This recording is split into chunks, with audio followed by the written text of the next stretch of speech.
수세기 동안 영토 분쟁의 중심이었던 장소에 대해 들어본 적이 있나요? 오늘 우리는 두 개의 작은 섬과 한 나라의 역사가 얽혀있는 고대의 이야기, 바로 그 심장부로 깊이 들어가 보려고 합니다. 왜 이것이 중요하냐고요? 이 섬들은 단순히 바닷속의 바위 조각이 아니라 국가 정체성, 주권, 그리고 역사적 기록의 유산을 상징하기 때문입니다. 시간을 거슬러 올라가 울릉도와 독도의 이야기를 파헤쳐 보겠습니다. 이 섬들은 태고의 시간부터 한국의 영토였습니다. 울릉도와 독도가 포함된 우상우계에 관한 기록은 삼국사기에 처음 나옵니다. 이 삼국사기에서 독도라는 이름 대신 우산, 유샨 또는 우산도, 유샨다오라는 이름을 사용한 사실을 알 수 있습니다. 여기서 신라 지증왕 13년 이사부 장군이 우상국을 정복하여 신라 땅에 포함시킨 사실이 기록되어 있습니다. 신라가 우상국을 지배하였고 독도는 울릉도를 중심으로 한 우상국의 땅이니 삼국시대부터 독도는 우리나라 땅이었다는 것을 알 수 있습니다.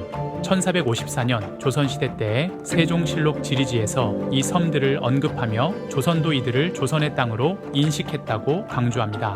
우상과 무릉 두 섬이 울진현의 정동쪽 바다에 있고 두 섬은 거리가 멀지 않아 날씨가 맑으면 서로 바라볼 수 있다고 기록되어 있습니다. 1531년 신증동국 여지승남엔 강원도 울진현조의 우산도에 관한 기록이 있습니다. 우산도와 울릉도가 동해에 위치하고 있음을 밝히고 독도가 울진현에 속한 조선의 영토임을 분명히 하고 있습니다. 1728년 숙종실록에서는 조선 숙종 때 일본인들이 울릉도와 독도를 침범하자 이를 막기 위해 안용복이 2번이나 일본에 가서 항의한 사실을 기록하고 있습니다.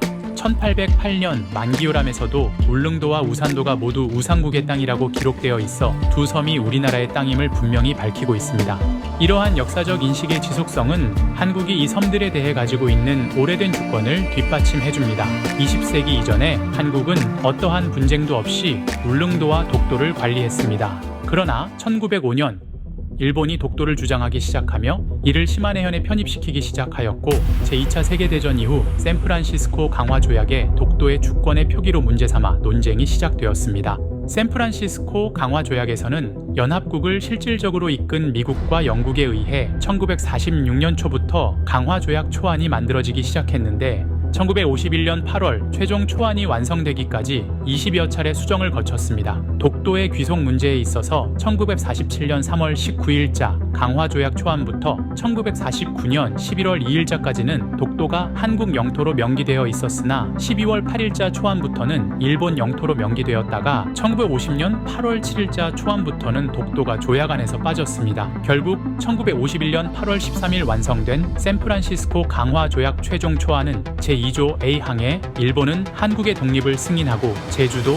거문도 및 울릉도를 포함한 한국에 대한 모든 권리, 권원 그리고 청구권을 포기한다 라고 규정하였습니다. 그럼 이 조약을 두고 한국과 일본은 어떻게 해석했을까요?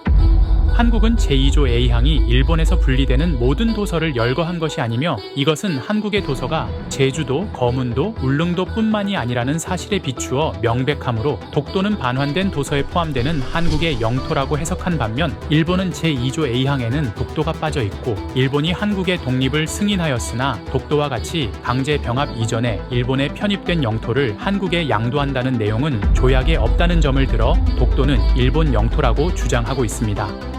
그럼 전쟁 후 연합국은 독도를 어떻게 처리했을까요? 제2차 세계대전이 연합국의 우세로 접어든 1943년 11월 미국, 영국, 중국의 정상은 이집트의 카이로에서 회담을 열었고 카이로 회담에서 전쟁 후 일본의 영토 처리에 관한 연합국의 기본 방침과 한국의 독립 문제가 언급되었습니다. 3개국 정상인 루즈벨트, 처칠, 장제스가 합의한 카이로 선언은 일본이 폭력 및 탐욕으로 빼앗은 일체의 지역으로부터 물러나야 한다라고 규정하였고 또한 한국인이 노예 상태임에 유의하여 한국을 자유롭고 독립된 국가로 할 결의를 다진다라고 명시하였습니다. 결국 1945년 8월 15일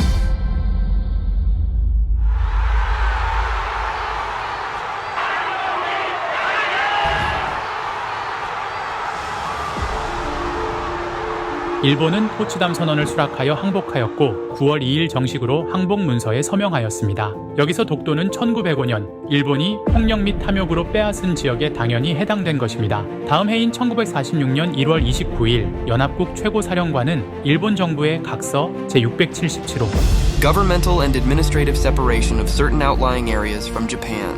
일본으로부터 일정 주변 지역의 통치 및 행정상의 분리, 이른바 연합국 최고사령관 각서 SEAP 제677호를 하달하였으며 이 각서의 제3항은 일본의 영토가 홋카이도, 혼슈, 규슈 및 시코쿠와 북위 30도 이상의 류큐 제도, 스시마를 포함한 약 1000여 개에 인접하는 여러 소도로 구성된다 라고 규정하였습니다. 여기서 인접하는 여러 소도에 포함되지 않는 지역으로 울릉도와 독도, 제주도가 명시되었습니다. 독도를 울릉도, 제주도와 마찬가지로 한국의 영토로 분류한 것입니다.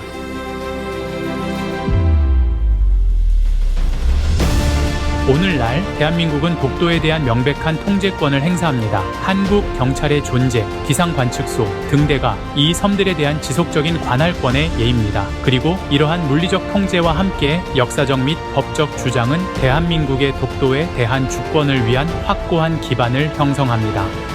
독도는 단순한 영토 이상의 의미를 가지며 한국의 광복과 역사와 권리를 지키기 위한 변함없는 투쟁과 헌신을 상징합니다.